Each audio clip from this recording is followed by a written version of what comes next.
in the dance program there, and I've worked with varying types of populations, obviously highly skilled dancers as well as individuals with a lot of different kinds of disabilities, and looking at what are the benefits of dance for disability and to prevent aging issues and things like that that limit mobility in some kinds of ways. So there is some research on dance and Parkinson's, and the National Parkinson's Foundation recommends put on some upbeat music and dance. Habitual participation in social dancing over several years is associated with superior balance, superior postural stability, superior gait function, and leg reaction times compared to age-matched non-dancers. And this is out of the Journal of Rehabilitative Medicine. It was a quote that they had in there. And so all of those kinds of things are things that are related to Parkinson's and what happens with Parkinson's in terms of dysfunction. So dance is kind of a natural solution for some of the kinds of issues that Parkinson's patients deal with.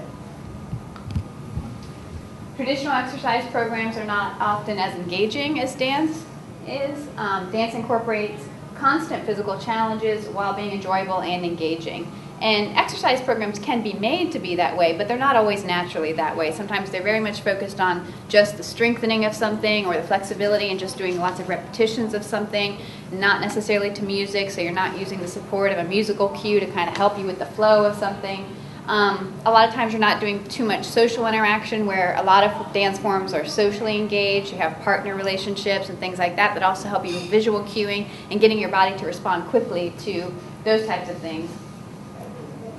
Dance also has a variety of changes of directions. We use space in a number of different kinds of ways. We use space near to our body, we use space in the mid-range, and we use space out as well. So those kinds of things help also train movement in the body in a really holistic way. We also use weight in a very specific way. The ability to ground before you actually move forward in the space is really important.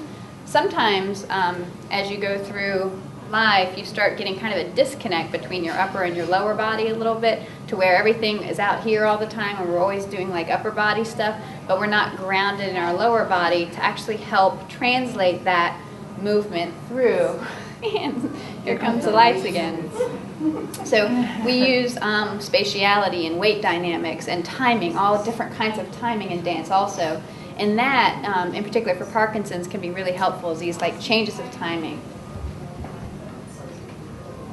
In one study in which participants took part in ballroom dancing, that included waltz, foxtrot, and tango, 1 hour, twice a week, for 13 weeks, all the participants reported improvements in walking, balance, coordination, mood, and endurance, while the control group did not improve and in fact were worse in disease severity. The control group was not given any program. They had no intervention at all.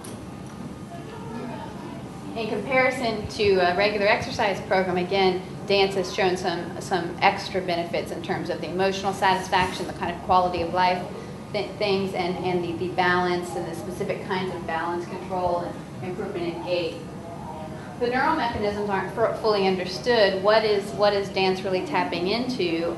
They're not all quite sure, but in this situation there was a quote that a certain type of study demonstrated increased activity in the basal ganglia when tango movements were performed to a metered and predictable beat. So they are doing some imaging kinds of studies looking at what is happening in the brain and how maybe is dance bypassing some of the damaged areas that Parkinson's ends up affecting. And supposedly dance and rhythmic activities can actually bypass some of those things.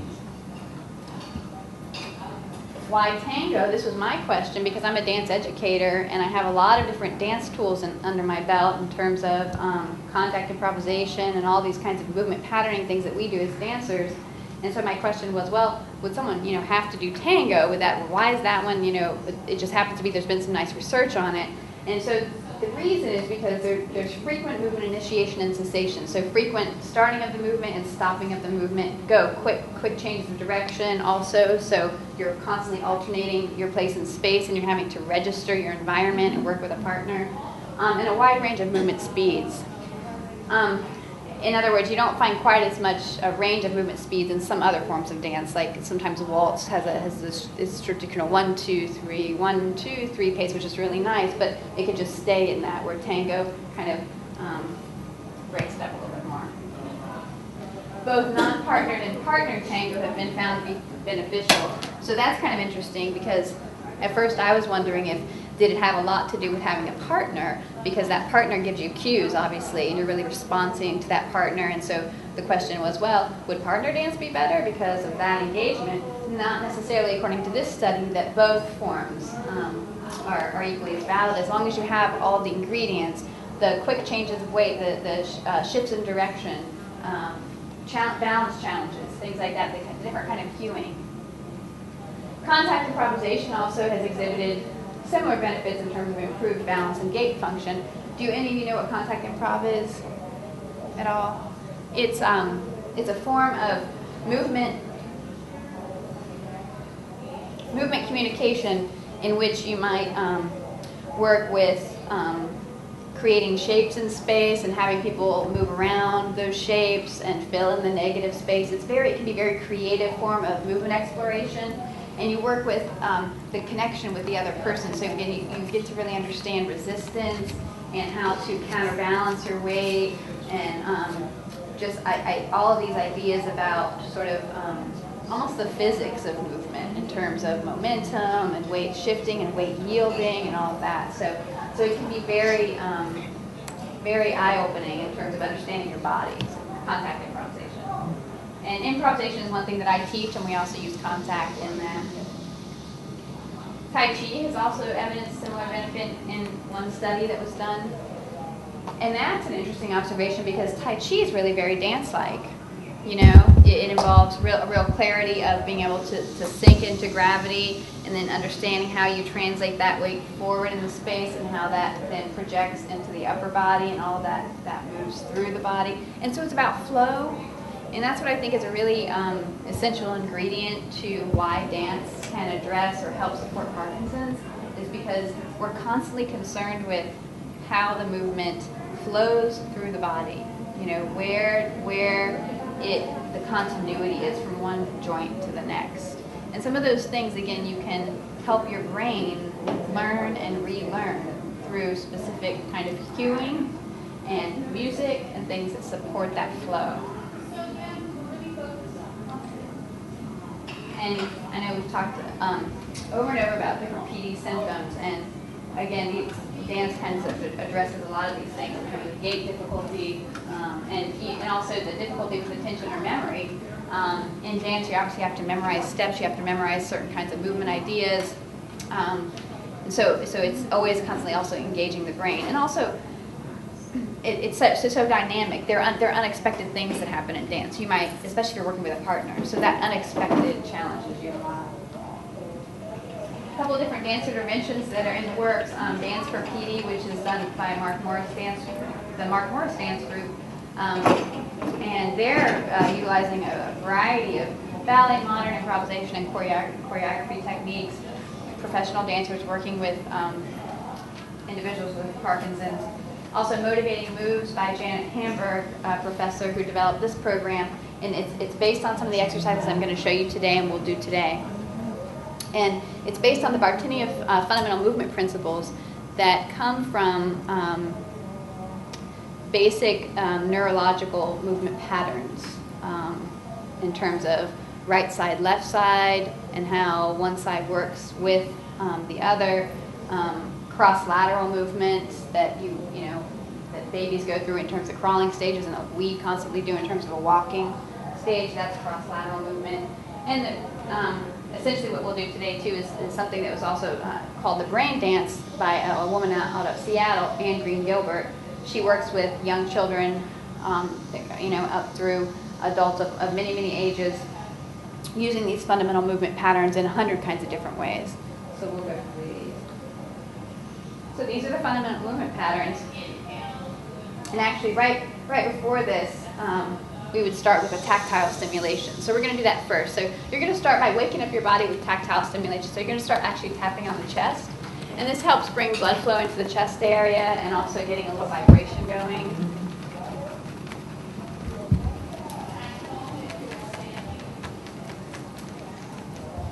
tapping on the shoulders, just waking up the shoulder muscles, kind of getting some relaxation in there. Stimulating. This is a stimulating kind of stroke, so it can be very good for just waking things up a little bit, getting the blood flow going. Then tapping from the thumb through the elbow to the shoulder. And thumb, elbow, and shoulder. Elbow. This is really vigorous tapping.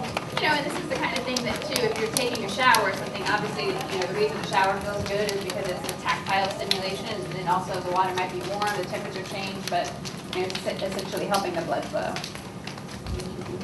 Moving to the other side, tapping from the thumb.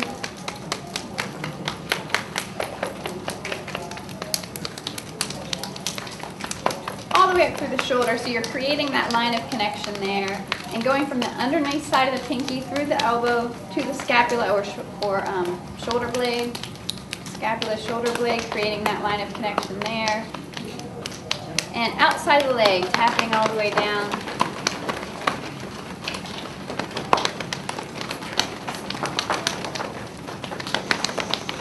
So you're going from the hip through the knee to the little toe. Tapping about 3 times. And then opposite side, tapping, waking up the leg muscles from the little toe. Going inside the leg, through the knee, to the big toe. And this is relatively vigorous tapping, and all the way down through the inside of the leg, to the big toe. What? Becoming laborious. And then we are squeezing, just squeezing. And this is more of a calming kind of stroke, also to get the blood flow going. Pressing and squeezing into the legs. Same idea, pressing and squeezing. And the last thing is brushing, so you are brushing off the body. And this idea, again, is just sort of a release of tension. And sometimes if you have a partner, the partner can also just kind of brush down the body. And this is good when you're feeling non-energized and you want to get the blood flow going again. So that's sort of a what you would do kind of before you start these patterns. Breathing. So think of kind of sinking in the chest. And as you breathe, think of breathing up into the space. With the inhale, so you're rising in your spine, and with the exhale, sinking, so you're thinking of sinking, your spine sinking. And with the inhale, rising, and with the exhale, sinking. Good, and then the next one, think of expanding, so you're going to think of inhaling and actually opening the rib cage out this way. And then condensing back in. And inhale, thinking of the rib cage opening. It's almost like you're going to feel like flying. And then exhaling, bringing that narrowing. And the next one, you're going to think of inhaling and advancing in the space. So you're bringing the rib cage forward in the space with the inhale. And then on the retreat in the exhale, retreating in the space. And inhaling forward. Exhaling, retreating in the space. So what makes a body active is, of course, a lot of this motion that's going on in the rib cage. And in dance, of course, it's really important, right? You need this kind of breath flow and connection in the body of the rib cage. Sometimes, again, throughout daily life, we start inhibiting our breath